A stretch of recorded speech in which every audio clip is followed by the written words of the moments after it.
Barkanku da zuwa tashar Dutsen Dala, wacce za ta dinga kawo muku sabon littafinta mai suna Soyayyar Ɗan Garuwa.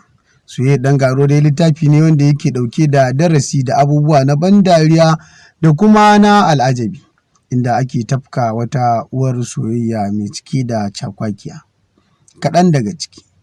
Maryam ce take tafiya, tana tafi tana rangwaɗa kamar za ta karye. Daga ganin Maryam kallo ɗaya dai zuciyarka za ta sanar ma da cewa tabbas wannan kyakkyawa ce. Maryam tana tafiya ɗaiɗai. Daga kaga Maryam dai fara ce sosai ko ƙurji babu a fuskarta. Tana ɗauke da dogon hanci da fararen idanuwa da kuma ɗan ƙaramin baki. Tana tafe ne ta saka ɗinki na atamfa, doguwar riga sannan mai aljihu, sannan ta saka takalmi coge tana tafiya. A saman kanta kuma inda ta yafa wani ɗan kwali. Wannan ɗan kwali da ta saka shi ma kalan na atamfan ne, sannan kuma ta yafa gyale.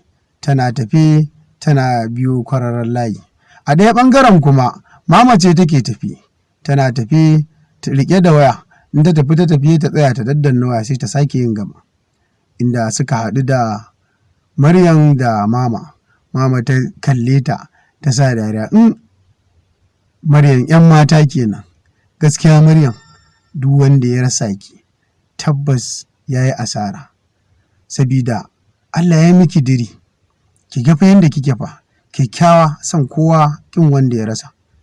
Ai ke gaskiya Maryam kamata ya yi ma a ce inda kike kyakkyawan nan sai an wanke hannu ma sannan a taɓa ki. Kasancewar ga ki fara tas, ga hanci, ga baki, kai Allah ya halitta a gurin. Inda kuma Maryam ta kalle ta ta yi murmushi. Amma dai gaskiya ba ki da mutunci mama. Sabida ya za a yi ki kalle ni ma ki ce wata kyakkyawa. Ke ma fa kyakkyawa ce. Ki duba fa farin nan fa ba funki ne ba. In ma maganar gashi ne da nake da shi har gadon baya, ke ma kina da irin shi. Kawai abu guda ne ma zan iya ɗan yarda ko in ce na fi ki.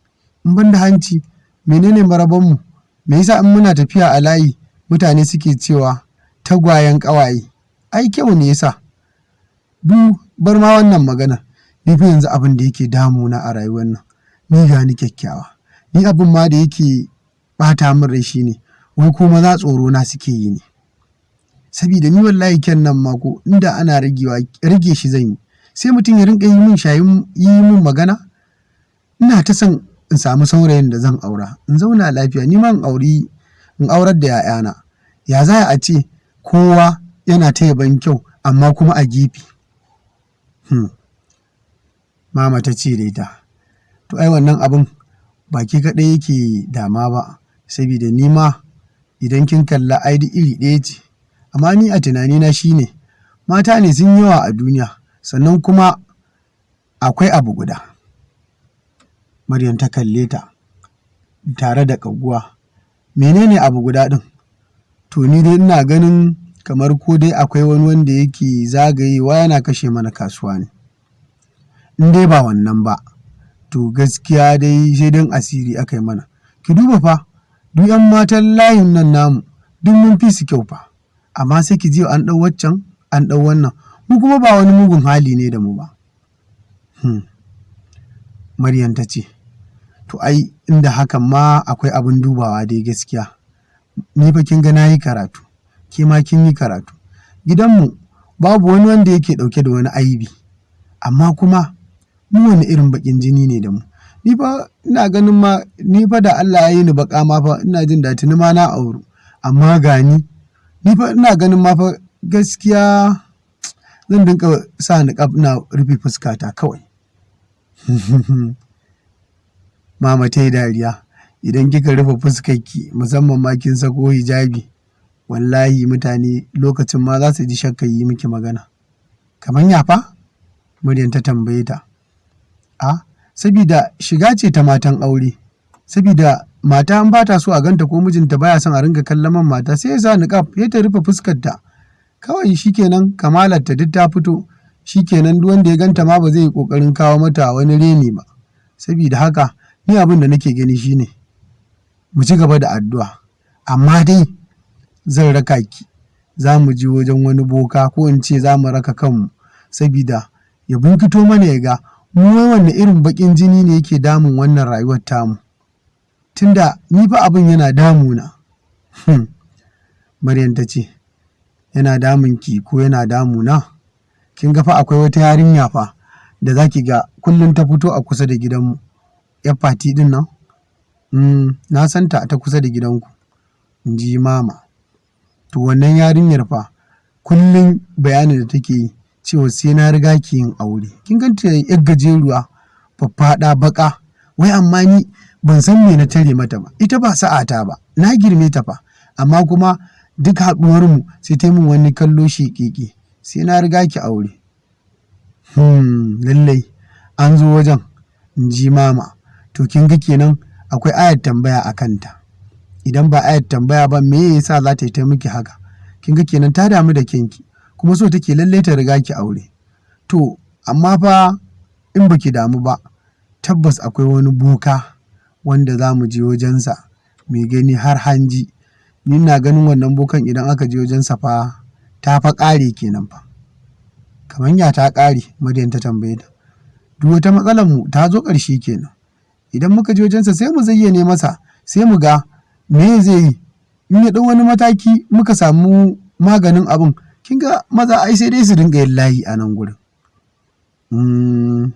Haka ne, in ji Maryam. To amma a ina wannan bokan yake? To shi dai wannan boka, mama take cewa yana nan a hayi. A hayi can idan ka je za ka ga wani dutse inda a nan yake zaune. Mutane da yawa ma suna zuwa, har da fa alhazan birni fa daban-daban suna zuwa. Ba mamaki ma muka je, daga zarar ya game mana maganin muna tahowa kafin mu bar wajen nasa ma ƙila mu ga wani alhajin birnin kowa ya fara samun nashi. Maryam ta yi dariya. Kai mama kina da ban dariya. Shi kenan daga yin magani daga samu? Aikin boka ai haka yake, in ji mama. Ko kina tantama ne? In kina tantama to shi kenan za ki gani ko idan mun je.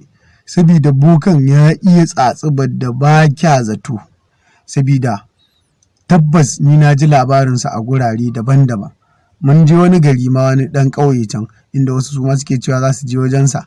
Wannan dalilin ne ma ya sa wata 'yar uwanmu da muka je gidan take gaya min cewar ita ma matsalar ta guda ce, duk saurayin da ya zo sai ya tafi, baya zama a samu na ƙwarai wanda za a aura. Sabida haka ta ce sai sun je wajen. To yanzu da zuwanta wajen da dawowa duka-duka bai fi sati 3 ba, har ta samu saurayi kuma ma har an saka rana fa. Kin ga ai ba a bori da sanyin jiki. Lallai kan wannan haka yake, in ji Maryam.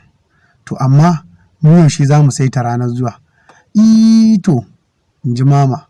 Kin san dai yanzu akwai bikin Hassana. Kin ga kuma Hassana ƙawarmu ce.